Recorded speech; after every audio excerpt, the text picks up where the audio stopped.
だったらここの寸法がいくつでとかですね。めっちゃ使えんじゃんこれ。でやっぱ俺画伯だから絵とかも描くんですよ。絵とかもまあ趣味なんで、まあ、そういうのもねこれを使って、まあ、インスタとかにも上げてね、こちらでございます。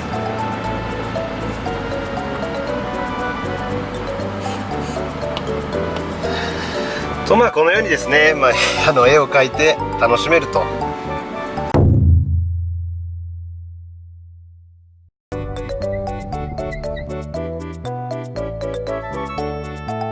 おーすげえ。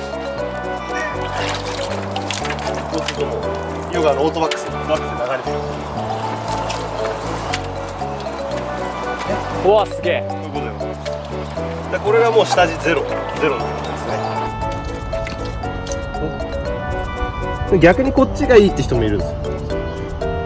ゼロにしてこういう状況の方がいい。それ好みですよ。一応今日は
なんかの動画の時も言ったかもしれないです。ほらほらほらほらほらほら、イニシャル D かけといて。 D イニシャル D イニシャル D 始まってるよ。